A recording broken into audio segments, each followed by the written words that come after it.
기독교 역사를 보면 아주 가난한 나라에 복음이 들어가면 하나님의 은혜로 그 나라가 잘 살게 됩니다. 경제적 부흥이 일어나고 풍요롭고 편안하게 살게 되면 그 경제적 풍요 속에서 푹 빠져 사는 거죠. 그걸 다른 말로 세속화라고 합니다. 세속에 빠져서 물들어 살면서 하나님을 잃어버리게 됩니다. 그러면 교인 수가 점점 줄어들고 성도들의 마음속에 있는 신앙이 다운됩니다. 가난하고 힘들 때 하나님이 은혜 주셔가지고 잘 살면 하나님께 감사해야 되는데 그렇지 못하고 하나님이 주신 복을 누리면서 그 향락과 세속에 빠져 살면서 하나님을 잃어버린다. 그래서 교인 수가 급속도로 줄어들기 시작하고 교회가 타락에 접어들게 되면 이래서는 안 된다 해서 하나님이 보내신 훌륭한 지도자가 나타나서 새로운 각성운동, 부흥운동을 일으키면 회개하고 다시 새롭게 돌아오는 일들이 일어나고, 그러나 또다시 풍요 속에서 다시 타락하는 이런 경우들이 흔하게 있습니다. 이것은 특히 구약성경 사사기 시대도 그랬고 이스라엘 수천 년의 역사들이 그런 것을 주로 많이 반복했습니다. 유럽의 나라들이 복음이 전파되면서 급속도로 잘 사는 나라가 되지만 지금은 수많은 교회가 문을 닫고 텅텅 비어 있고, 아시아권도 이제 마찬가지고, 특히 대한민국도 복음이 들어올 때는 너무 가난한 나라였는데 복음이 들어오고 이렇게 잘 살기 때문에 이제 한국 교회는 이제 하향 곡선을 긋기 시작했습니다. 지금 코로나가 왔을 때 제가 여러분들이 한 얘기 기억합니까? 코로나가 끝나고 나면 코로나 이 감염병 시기를 통해서 한국교회 교인이 50만 명이 줄을 것이다 라고 여러분들에게 말씀드린 바 있습니다. 그런데 얼마 전 통계가 이미 나왔습니다. 감리교 성결고 다 빼고 장로교만 60만 명이 줄었고, 장로교만 조사를 했습니다. 60만 명이 줄었고 다른 교파, 감리교, 순복음 다 포함하면 100만 명 이상 줄었을 것으로 예상이 됩니다. 제 예상이 빗나갔죠. 50만이 줄을 걸로 했는데 100만이 넘어가니까 제 예상이 빗나간 이유는 코로나 기간이 저는 한 1년 내로 끝날 줄 알았는데 전문가들이 그렇게 얘기를 해서, 근데 이 기간이 생각외로 길어지면서 1년이 훌쩍 넘어가서 거의 2년이 되도록 끝나지 않는 상황이 되다 보니까 그런 어려움이 크게 찾아오게 됐습니다. 그런데 코로나 감염병이 오기 전부터 벌써 한국교회 교인 수는 계속 하향 곡선을 줄어들고 있는 상황이었습니다. 자, 한국교회 교인 수가 주는 이유는 우리나라가 잘 살기 때문입니다. GDP라 그러죠. 국내 총생산. 세계 경제에 우리나라가 10대에 속하는 경제 대국입니다. 10번째로 잘 사는 나라. 대단한 거죠. 수백 개의 국가 중에서 10번째로 잘 사는 나라. 우리나라가 얼마나 잘 사는지 외국에를 나가보면 압니다. 동남아 쪽으로 가면 비참하게 삽니다. 너무 잘 살죠. 그 잘 사는 나라 유럽에 가도요, 고급 호텔 가면 그 룸 안에 텔레비전이 삼성, LG, 아주 후진, 이런 데서 어떻게 자지? 그런 데는 다른 나라 텔레비전이 설치되어 있습니다. 이거 하나만뿐 아니라 모든 면에서 우리나라가 얼마나 잘 사는지 해외를 가보면 압니다. 세계에서 10번째로 잘 사는 나라. 그런데 행복지수라는 게 있습니다. 146개국 중에서 행복지수가 우리나라가 61입니다. 그러니까 우리보다 훨씬 못 사는 나라가 국민이 행복을 느끼는 것은 우리보다 더 많이 행복을 느낀다는 거예요. 우리는 10번째로 잘 사는 나라인데 행복을 느끼는 것은 61번째라는 거예요. 왜 이렇게 됐을까요? 그 이유가 뭔가 하면 우리나라 사람들은 성공의 욕심이 너무 많습니다. 제가 어릴 때만 해도 집에 냉장고만 있으면 소원이 없겠다. 너무 행복하겠다 그랬어요. 우리 집에 가면 냉장고가 여러 대 있습니다. 뭐 김치 냉장고, 뭐 냉동고, 일반 냉장고, 뭐 거기다 대고 또 얼마 전에 교회에서 쓸데없다고 또 우리 집에 2개 또 갖다 놨어요. 지하에다가. 냉장고가 몇 대요? 한 개만 있어도 소원이었는데. 그 밖에 뭐 얼마나 풍요롭게 삽니까? 저만 그런가요? 뭐 극단적인 몇몇 분을 제외하고 한국 사람들은 풍요 속에 삽니다. 그럼 이렇게 잘 사는데 왜 행복 지수는 61번째냐 이거예요. 그 이유는 뭔가 하면 돈을 더 많이 벌려고, 더 많이 성공하려고, 남보다 내가 더 위대한 사람, 더 잘 사는 사람, 내가 남보다 더 많이 배운 사람, 내가 남들보다 더 훌륭한 사람, 자기의 명예를 나타내기 위해서 그 성공을 위하여 돈을 벌기 위해서 부단히 노력하고 달려가고 있습니다. 목표가 그 성공과 돈에 있으므로 그것을 평생 달려가다 보니까 그 달려가는데 너무 힘든 거예요. 그 행복을 느낄 수 없지요.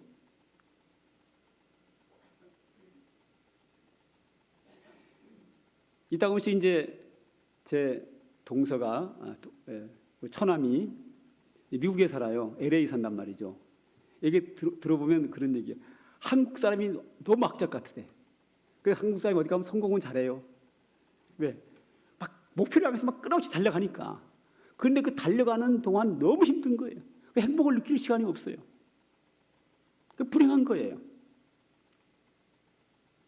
그런데 주변을 보면요, 일만 해요. 돈 버는 것밖에 몰라요, 사람들이.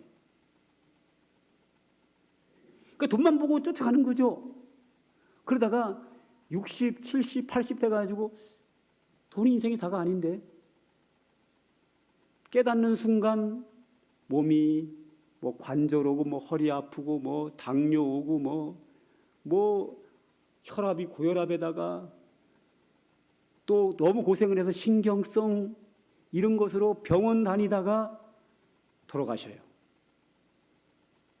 그렇게 수고해서 번 돈은 다 사라지고 그냥 세상을 떠난단 말이죠.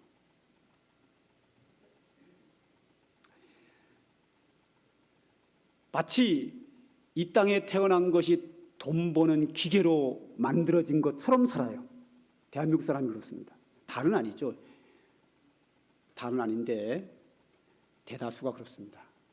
한번 주변을 보세요. 일만 합니다. 일만. 저는 성도들한테 자주 얘기를 해요. 집사님 그만 좀 돈 벌어. 별로 부자도 아닌데 집사님 평생 드실 거 다 벌어놨잖아.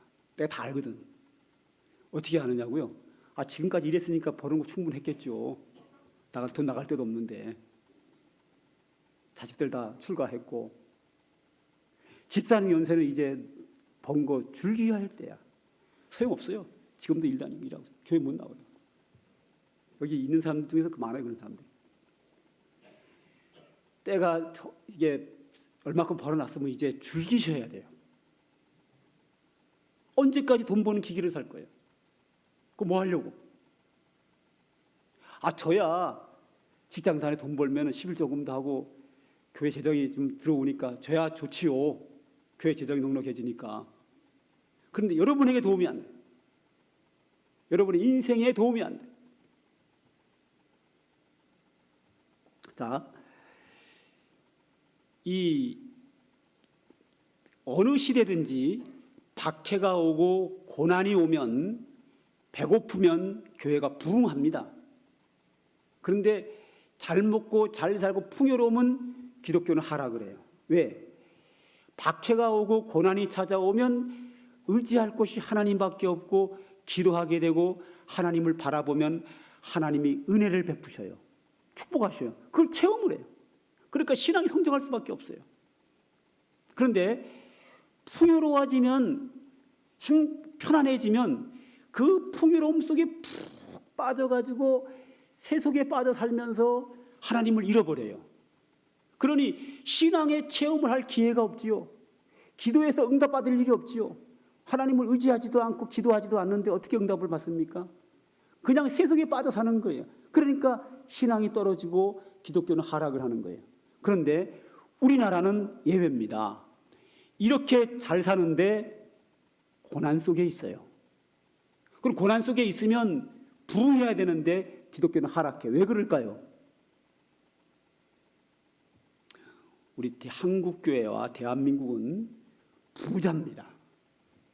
부자인데 다들 힘들다고 해요. 너무너무 힘들어해요. 그래서 자살률이 세계 1, 2를 다퉈요. 이혼율도 세계 1위를 다투고요. 1, 2, 2위를 다퉈요. 최고 탑이요. 이혼과 자살이. 왜? 너무 괴로운 거야.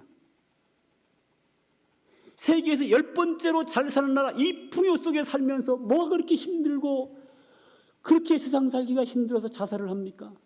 이게 우리 현실이에요.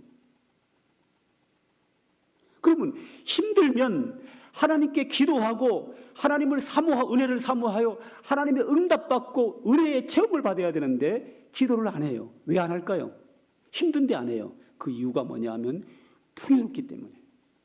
풍요로운데 남들보다 더 풍요를 누리기 위해서, 남들과 경쟁에서 이기기 위해서, 남보다 더 성공하려고, 남보다 돈을 더 많이 벌기 위해서 앞만 보고 달려가기 때문에 기도도 안 하고 은혜 체험도 못 받고 은혜를 사모하는 도 못 없고 그러면서 고통 속에 살아가요. 고난 속에 살아가면 신앙이 성장하고 은혜를 체험해야 되는데 대한민국은 지금 고난 속에, 풍요 속에, 고난 속에 빠지면서 하나님을 찾지 않는 세대입니다. 이 세대에서 우리가 믿음을 유지하기는 아주 어려워요. 어떻게 하면 우리가 이런 상황 속에서 믿음을 잃어버리지 않겠는가? 저는 그 답을 오늘 본문에서 찾았습니다. 오늘 1절을 한번 보죠. 글자 커서 참 마음에 드네요. 오늘은. 자, 1절에 보면 상반절에 만일 땅에 있는 우리의 장막집이 무너지면, 땅에 있는 우리의 장막집이 무너진다는 얘기는 저처럼 사택을 이렇게 전원주택을 잘 져놓고 저게 무너진다는 거예요. 왜 무너지죠? 제가 뭐 오래오래 살려고 거기서 평생 살려고 잘 지어놨는데 무너진다는 거예요. 언제 무너지냐? 제가 이걸 100살 살 걸로 지었거든요. 100살이 넘어가서 죽잖아요. 내가 죽으면 그 집은 내 입장에서는 무너져서 쓸모없는 것처럼 된다는 거죠. 즉 나와 상관없게 된다. 집이 무너지면 나하고 상관없잖아요. 그죠? 그래서 이 만일 땅에 있는 우리의 장막집이 무너진다는 얘기는 내가 죽는다는 얘기예요. 그러면 내 장막집이 무너지는 거와 똑같죠. 목사님들 이것을 장례식 때 많이 설교하셔요. 사람이 죽는 거니까. 그러면 장막집만 무너지나요? 여러분 통장에 몇 억 저금해 놓은 것도 무너집니다. 여러분들이 배운 지식 다 무너집니다. 이 세상 떠나는 순간 여러분이 성공해 놓은 거 다 무너집니다.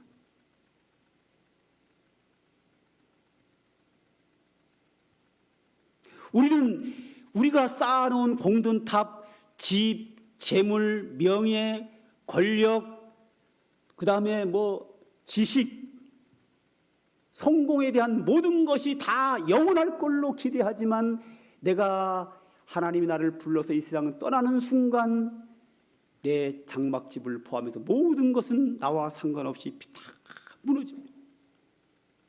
그 다음 보죠. 자, 1절 이어서 보겠습니다. 다 같이 읽겠습니다. 시작.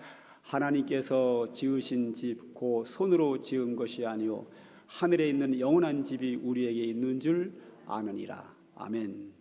자, 땅에 있는 장막집은 내가 지은 거예요. 목사님, 우리 아파트 내가 지은 거 아닌데요. 여러분이 돈 주고 샀잖아요. 그래, 여러분이 진 거나 마찬가지죠. 아파트를 샀든지 내가 지었든지 상관없이 이 땅에 있는 물질과 집과 명예와 권력과 지식은 다 내가 한 거예요. 그런데 이 세상 떠나는 순간 다 무너져요. 그런데 하늘나라를 들어가면 거기에 우리에게 주어지는 모든 축복은 내가 지은 게 아니에요. 누가 지은 거죠?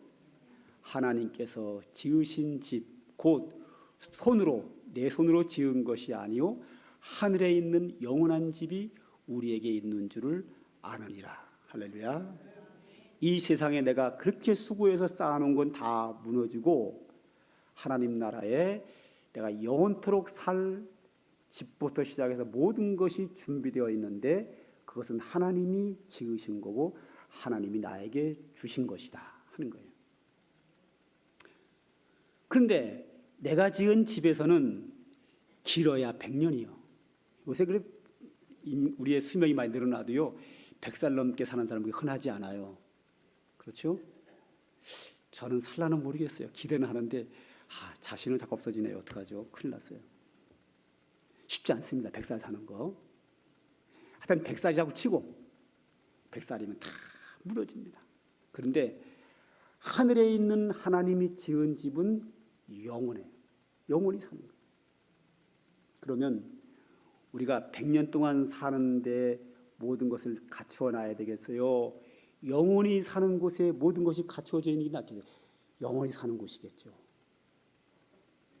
그런데 영원히 사는 하늘나라의 집은 하나님이 지으시지만 거기에 하나님은 우리에게 영광이라고 하는 차이점을 줘요. 과거에 그 부흥 강사들이 이런 얘기를 했어요. 건축원금을 많이 하면 하늘에 저택 빌라가 아주 크고 땅이 넓은 데다가 큰 거 지어져 있고 건축금 안 하는 사람은 땅 한 평에다가 뭐 계집같이 져놓은 데 살아야 된다는데 천국에 계집이 어디 있어요.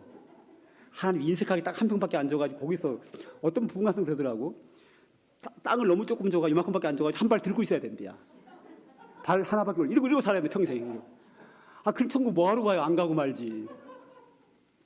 그거는 이제 과장법이고요. 다 잘 삽니다. 예수 믿으면 다 구원받습니다. 부자와 가난한 자 차별 없이 다 잘 삽니다.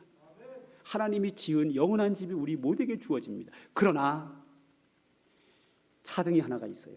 모든 것이 평등합니다. 분비가 없습니다. 권력 있는 자 없는 자고 다 평등하게 다 잘 삽니다. 그런데 딱 하나의 차별이 있습니다. 영광의 차별이 분명히 있습니다. 상급은 영광이거든요. 그 영광은 영원 무궁토록 누리는 영광입니다. 죽도록 충성하는 자에게, 오직 믿음으로 사는 자에게 하나님께서는 영원토록 하늘의 별처럼 빛나는 영광을 그 사람에게 주어져요. 우리는 이 세상에서 남들보다 내가 더 잘났다는 거 표시하기 위해서 그렇게 평생을 수고하며 살아가는데 그 남보다 잘났고 남보다 성공했다는 그 명예 100년도 못 가서 무너져요. 그런데 이 땅에서 어떻게 믿음으로 바르게 헌신하고 충성하며 살았냐에 따라서 천국에 가면 영광의 차이를 하나님이 우리에게 주는데 한 번 받은 그 영광은 영원 무궁토록 누려요. 여러분, 이 땅에서 영광을 목표로 살겠습니까? 하늘나라의 영광을 목표로 살겠습니까? 영원한 나라의 영광을 차지하는 것이 인간 승리입니다. 그러면 2절을 볼까요? 다시 읽겠습니다. 시작. 참으로 우리가 여기 있어 탄식하며 하늘로부터 오는 우리 처소로 덧입기를 간절히 사모하노라. 즉 하나님의 나라를 사모한다는 거예요. 여러분, 우리나라처럼 이렇게 잘 사는 나라에 살면은 신앙이 떨어져요. 그리고 이 욕심을 위해 달려가는 사람에게는 믿음 성장할 수가 없어요. 은혜를 받을 수가 없어요. 이런 세대 속에서 살아가는 우리들에게 우리의 신앙을 유지하고 하나님의 은혜를 체험하고 하나님을 기쁘게 하는 올바른 믿음 생활을 하려면 천국의 소망을 가지고 있습니다. 천국의 소망이라고 하는 것은 예수 믿으면 구원받고 천국 간다, 여기서 끝나는 것이 아니라 그 나라에서 영원토록 영광을 누린다, 하나님의 상급으로 인하여 영원토록 영광을 누린다고 하는 그 천국의 소망을 가진 사람은 이 땅에서 범죄하지 않아요. 무슨 일을 하든지 하나님이 기뻐하는 일을 선택하게 돼 있어요. 어떻게 하는 것이 하나님 앞에 올바른 신앙인가를 생각하면서 살게 돼 있어요. 그러면 하나님이 주시는 은혜가 너무 큰 걸 체험할 수 있어요. 그 은혜를 체험하게 되면 우리의 신앙은 성장하고 하나님을 절대 잃어버릴 수 없어요. 저는 여러분들에게 늘 얘기합니다. 우리는 잘 산 나라에 삽니다. 여기에 맞게 잘 살기를 원합니다. 저는 여러분들이 부귀영화 누리며 살기를 원해요. 행복하게 살기를 원합니다. 그 행복 속에서 하나님의 축복으로 건강하게 잘 먹고 잘 살고 명예도 얻고 잘 사는데, 그 삶 속에서 하나님을 잃어버리고 세속에 빠져 사는 것이 아니라 하나님이 주시는 축복을 누리며 행복하게 살면서 우리의 소망을, 인생의 목표를 이 땅에 두는 것이 아니라 하늘에 소망을 두고 하늘나라에서 영원한 영광을 바라보면서 사는 성도에게는 우리의 신앙이 결코 아래로 떨어지지 않고 날마다 새롭게 올라갑니다. 하나님이 주시는 은혜를 놀랍게 체험할 수 있습니다. 우리는 그렇게 살아야 합니다. 안 그러면 여러분이 가지고 있는 이 신앙 언제 무너질지 아무도 장담 못합니다.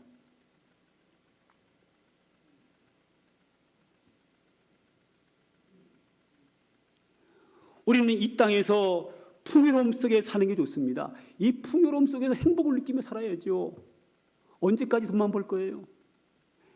적당히 벌면 이제 버는 거 좀 써가시고 이 땅에서 복을 누리세요. 행복하게 사세요.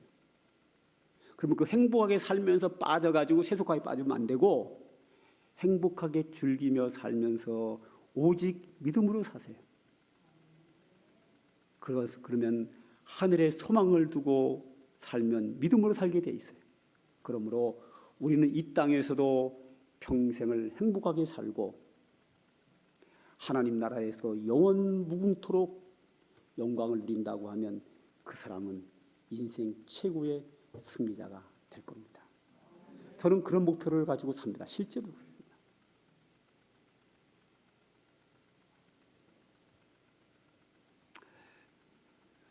우리 장로님이 저한테 있다 보면 그래요. 목사님, 그 총회 학교 그런 데서 왜 그렇게 하시냐고. 목사님이 충분히 뭐 정치도 잘할 수 있고 뭐 다 할 수 있는데 왜 그렇게 하냐고. 그 욕먹을 일을 왜 하냐고 그래요. 근데 저는 내 한 사람 욕을 먹더라도 내가 그 일을 해서 하나님께 영광이 되고 노회와 총회와 총신대학교가 잘 된다고 하면 저는 그 길을 가요. 그러니까 욕먹는 게 낫죠. 그럼 하나님 얼마나 기뻐하겠어요. 야, 박노섭 쟤는 지가 욕먹으면서 교회를 위해서 노회와 총회와 학교를 위해서 이렇게 헌신했다. 하나님이 기억하신단 말이죠. 그걸 보고 하늘의 상급과 영원한 영광이 결정나는 거예요. 우리 차장 하나 할까요? 우리 상관계 복음성가 287장인데요. 이 찬양은 요새 거의 안 부릅니다. 이거 부르면 저 사람 조선시대 사람인가? 뭐 골동품인가? 뭐 이러는 찬송이에요.